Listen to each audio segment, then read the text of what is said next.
You know that split second when your whole world shatters? Mine did on a sunny Tuesday afternoon, with a deafening boom that rattled my bones and turned my cozy ranch house into a fireball inferno. Evelyn Hargrove, the self-appointed queen of Willow Creek Homeowners Association, had finally crossed the line, not with another petty fine or passive-aggressive note, but by wiring my foundation with enough C4 to level a bunker, all because she decided my backyard encroached on her precious reclaimed land. 15 years of neighborly hell, and this which thought dynamite would make her point? God, the injustice burned hotter than the flames devouring my home office. I remember the smoke first, acrid, choking, like burnt rubber mixed with the metallic tang of fear. Coughing, I stumbled out the back door, my lungs screaming for air, heart pounding like a war drum in my chest. What the? I gasped, the words dissolving into a ragged sigh as I took in the carnage. My tool shed? Gone. The swing set for my kids' visits? Twisted metal skeleton. And there, across the smoldering fence line, Evelyn stood with that smug, lipstick-smeared grin, waving a faded property map like it was the Holy Grail. Told you, Jake, this plot's mine by right of reclamation, she shrieked, her voice slicing through the crackle of dying embers. Right of reclamation. What fresh nonsense was this? She'd been harassing me since I bought the place 5 years back. Fines for my unapproved bird feeder, threats over my non-compliant fence height. But this was war. Flashback with me, folks, because you need the full gut punch to feel the outrage bubbling in your veins. Willow Creek was supposed to be paradise. A sleepy suburb where kids biked without helmets and barbecues ran long into the night. I moved in after my divorce, seeking solace in the soil, planting tomatoes and dreams of a fresh start. Evelyn, she was the storm cloud over every picnic. Picture her. Peroxide blonde bob, pearl earrings, clipboard always at the ready like a loaded gun. Jake, darling? She'd coo through the fence, her perfume cloying as cheap wine. That grill of yours violates Section 4B. Pay up or pack up. I'd laugh it off at first. Ha, crazy lady. But then came the letters. Certified mail. Liens threatened. And the whispers? Oh, the neighborhood gossip mill churned like a witch's cauldron. Evelyn says Jake's squatting on her family's old estate. They'd murmur at block parties. Eyes darting my way. Why me? Turns out, Evelyn's grudge ran deeper than homeowners association bylaws. Her great-grandpa had owned half the town back in the 50s, sold off parcels when times got tough. One sliver, my lot. She fixated on it like a dog with a bone, claiming historical rights after some dusty courthouse dive. I'd shown her my deed, clean as a whistle, notarized and filed. But facts? Pfft. To Evelyn, they were suggestions.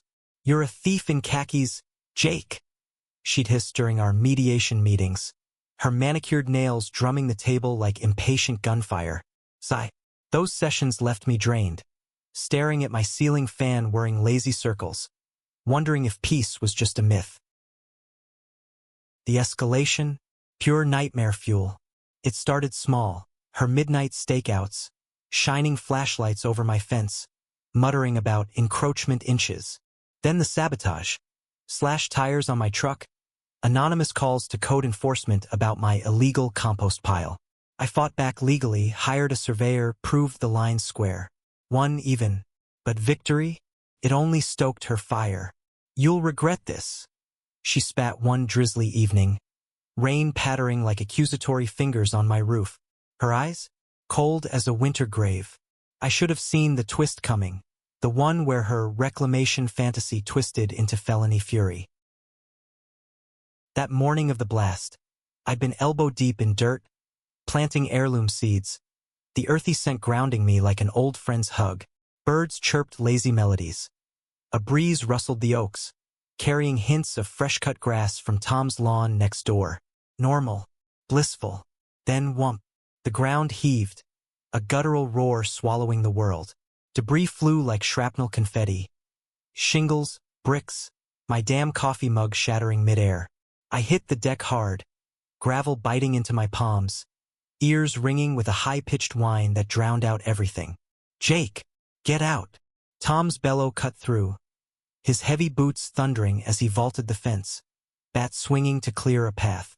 Bless that man, retired cop, heart of gold, always smelled faintly of pipe tobacco and resolve. Flames danced wicked waltzes up the siding, heat blistering my skin like an angry slap. Why would she? But deep down, the pieces clicked. Her late-night garage tinkering, the chemical whiffs wafting over on humid evenings, like fertilizer gone rogue. Explosives. Homemade, probably. Evelyn fancied herself a DIY diva, from scrapbooks to this. Outrage surged, hot and righteous. Evelyn, I roared, scrambling up, hose whipping water in futile arcs. She didn't run. No, she sauntered closer, map flapping like a battle flag, oblivious to the sirens wailing in the distance. See? Now it's leveled. Reclamation complete. Her laugh, a brittle cackle, echoing hollow over the hiss of steam. The cops arrived in a blur, lights flashing crimson-blue strobes, radios crackling urgent static. Officer Ramirez, all no-nonsense Latina fire, zeroed in on her like a hawk on prey. Ma'am, step back. Now. Evelyn whirled, venom dripping. This man's a squatter. Arrest him. But the air shifted, neighbors spilling out, phones up, capturing every unhinged word. Tom, wiping sweat from his brow, handed over his dash cam footage. Evelyn at 2 a.m., sneaking tools under my deck, muttering curses that'd make a sailor blush. Got it all, officer. Fuse lit herself. Twist. She'd tripped her own wire in the dark. Karma's cruel joke. Her master plan, boomeranging spectacularly. They cuffed her right there, pearls clattering to the soot-dusted grass like fallen stars. You monsters! This is my land? She wailed, thrashing as Ramirez read her rights, the metallic click of restraints a symphony of sweet justice. I stood, chest heaving, watching her dragged to the cruiser. Sigh of relief? Understatement. It was a dam breaking, tears mixing with grime on my cheeks, the crowd's murmurs swelling to cheers. Good riddance, Evelyn, someone yelled. But me, I just breathed. Deep, the smoke lingered, a ghostly veil, but the sun pierced through, warming my shoulders like a promise. Court came fast. 6 months of depositions. Her lawyer spinning yarns of mental duress and property passion. Passion? Try obsession. Evidence piled like indictment bricks. Her search history for homemade boom recipes. Witness statements from the block. Even a diary entry gloating. Jake will learn. Boom goes the boundary. The judge, a grizzled vet with eyes like steel, didn't flinch. Attempted murder via explosives? 15 years, Ms. Hargrove. No parole. Bam. Gavel's echo? A thunderclap of closure. She crumpled in the dock, that iron facade cracking, sobs echoing off the wood panels, a far cry from her clipboard tyranny. Today, I'm rebuilding. Stronger beams, deeper roots. Sold the lot next door, irony's wink, and started a community garden, HOA free. Neighbors pitch in. Tom's hauling mulch, the kids planting sunflowers that nod like they get it. It's not just dirt. It's defiance, blooming defiant against the weeds of hate. Folks, here's the spark. Bullies like Evelyn thrive in silence. Speak up. Dig in. Because when the dust settles, and it will, the ground's yours to claim. Not with blasts, but with heart. And damn, does that feel like victory?